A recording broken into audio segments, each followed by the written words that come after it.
The Nikon Z6 III has officially been announced. Did they leave landscape photographers out in the cold in this release? Let's take a look. A few weeks ago I did a video on the rumored Z6 III, which is now a reality. In that video I talked about what the new camera would need for me to consider upgrading as a landscape photographer. In this video we're going to take a brief look at the release specs, see how it matches up to the 4 things I was looking for, and whether I think you should get a Nikon Z6 III as a landscape photographer. So on the spec side, I do want to keep this somewhat brief. I'm just going to cover the highlights of the new Z6 III specs. If you want all the details, they're on Nikon's website now. But this video does have chapters, so if you're tired of hearing the specs over and over, feel free to jump ahead using the chapters and you can get into what my thoughts are on the Z6 III now that it's been announced.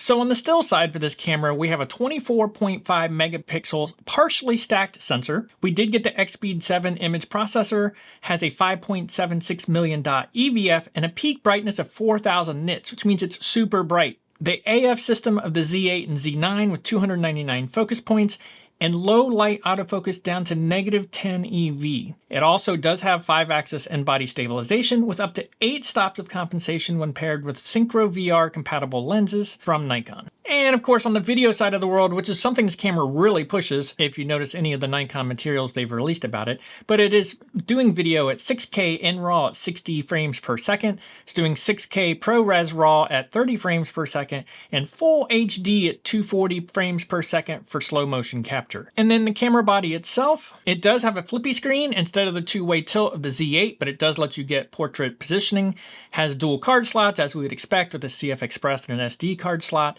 and the camera dimensions are about 5.5 inches wide, 4 inches tall, and 3 inches deep. Just a little bit bigger than the Z6 II. So in my Z6 III rumors video, I had 4 things I mentioned wanting to be true to tempt me to upgrade to this camera. Let's see how Nikon did at meeting those 4 things. First, I wanted a 33 megapixel sensor. For me, this was a big miss because it only came out with a 24.5 megapixel sensor, which isn't terrible, but I feel like the 33 megapixel would have helped extend the relevance of this camera. And I'm a bit spoiled by the 45 megapixels on the Z7 II that I use as my main camera. So I'm a bit disappointed by this lower 24.5 megapixels that the Z3 has. Next, I wanted the variable tilt screen from the Z8 to help make portrait compositions a little more comfortable with less crawling around on the ground when you're trying to get that perfect portrait orientation shot. We didn't get the tilt screen, but we did get a flippy screen, which can help with that. And it does help with video recordings of yourself if you're using it as a video camera out in the field. While I'm not normally a huge fan of flippy screens on still cameras, the more I think about it, it would let me use the Z6 III as my YouTube video camera and still have a really solid backup or a secondary camera with me as well, which I do tend to carry in the field. So this may be a good add, even though I'm still sort of warming up to the idea of a flippy screen. The sensor shield. For landscape photographers, the Nikon mirrorless cameras tend to need a lot of cleaning as the sensor's exposed on lens changes. It's just right out there in the open. The Z8 and Z9 have it, the Z6 III did not get it. This one really isn't a deal breaker for me. I've gotten used to either cleaning up the dust spots in Lightroom or used to cleaning my sensor more and more often. I can live without this one, but it would have been a nice to have, not a deal breaker. And finally, the vibration reduction. The rumors were for 8 stops of VR, and the Z6 III does have that when paired with a lens with VR. If the lens doesn't have VR, then you get the normal 5 stops we're used to in Nikon camera bodies. Since the majority of lenses I do have VR, I did essentially get this wish from my list of 4 things. So from the 4 things I had on the features I really wanted, it looks like I got 2 of the 4. A screen that lets me do portrait orientations easily, and the VR boost when paired with VR-capable lenses from Nikon. So about 50-50. Now, before I finish my thoughts on whether I'll be upgrading to the Z6 III, let's look at a few features I also found nice with this particular release of the Z6 III. So one feature that really stands out to me as a landscape photographer once I wade through all the video specs Nikon is pushing on this camera is the low light autofocus. The Z6 III autofocus boasts autofocus down to -10 EV. For landscape photographers photograph in low light sunrises and sunsets, this could be a super nice feature to have. I know with my Z6 II and Z7 II at those blue hour times of day, I get a fair amount of hunting with my autofocus. You can hear it hunt and try to lock on. So an improvement here would be a nice feature even for landscape photographers. Now, though we only got 24.5 megapixels out of this camera, the Z6 III does have pixel shift shooting. This is where the camera can shift the sensor to capture multiple images to build a higher resolution image. In Nikon's case, this image can go up to about 96 megapixels. Now this is a neat feature. I have a Lumix G9 that has this feature and it does work pretty well on that camera, but to me this just doesn't make up for the native 24.5 megapixel resolution that you get when normally using this camera. I just wish it had gone up to that 33 megapixel. It also sounds like the EVF is really improved. It has a higher resolution and much brighter screen, which can be handy for photographing the outdoors and getting a really good look at what you're photographing through the camera. So that could be a nice add to the camera. And finally, just to touch on this because I talked about it in my rumors video, I talked about camera size being a potential issue, but overall it looks like the Z6 III is just a smidgen bigger than the Z6 II, close enough that I really don't think it's a big issue. It's probably just a couple millimeters on a couple different sides, and the comparisons I've seen, it doesn't look like a significant issue.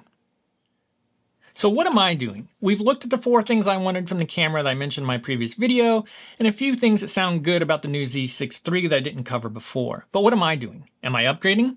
And the answer is no. I'm going to pass on the Nikon Z6 III for the moment, as I just don't think it brings enough to the table for a landscape photographer. The new Z6 III really seems to push the video features, and it does appear to be a really strong hybrid camera. But for landscape photographer, where we don't really need the video, or the video we have is good enough, I just don't see the draw of this new camera, if landscapes are your predominant genre.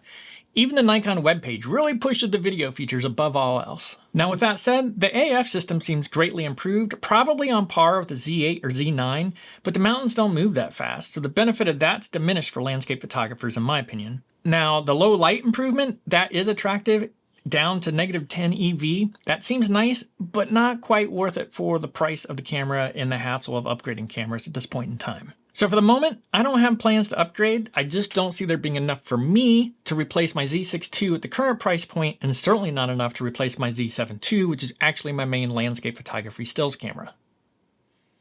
What about my recommendations for other landscape photographers out there? So, because of the YouTube channel, I often get asked for recommendations on various cameras. Should I upgrade to this? Should I use that? How does this work?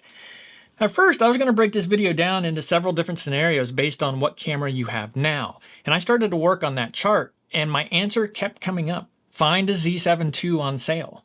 So we're just going to keep my recommendation pretty simple. At this point, if you're a landscape photographer within the Nikon ecosystem and looking to upgrade, I think in almost all situations, my recommendation would be just make the jump to a Nikon Z7 II.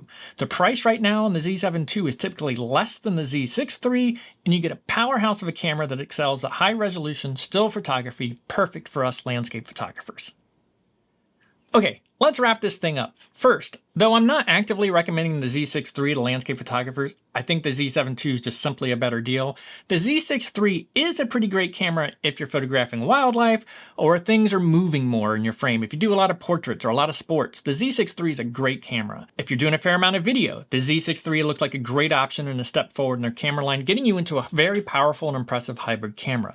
I just think for landscape photographers, it's giving us the cold shoulder. Which brings me to my final thing. My biggest concern is that Nikon might leave us landscape photographers behind. The Z6 III really isn't the camera for us. The Z8 is too big in my opinion, and I stand by that. Even it still has more emphasis on video and the autofocus system for fast-moving objects than features that truly benefit the landscape photographer. Now I've already been hearing rumors of a Z7 III, but just as quickly I've heard people saying those rumors aren't true, so who knows if it's coming or not. But at this moment, for landscape photographers, there seems to be a gap in the Nikon roadmap. While this isn't an issue now, or even the next couple of years really, the Z7 II is a workhorse of a camera, and I can see it serving me for quite a while longer. But where will landscape photographers and Nikon be in 2 years? 3 years? Will we still be waiting for something to fill that slot? I guess we'll have to wait to find out. How about you? Now that the official specs of the Nikon Z6 III are out, are you going to be upgrading? Does it look like a camera you'd like to have as a landscape photographer? Where does it fit in your camera bag? Anyways, I hope you enjoyed this video, and if you did, be sure to hit that like button. And if you want to see future landscape photography content from me, including tips, tricks, behind the scenes, mini gear reviews, be sure to hit that subscribe button. And thank you for watching.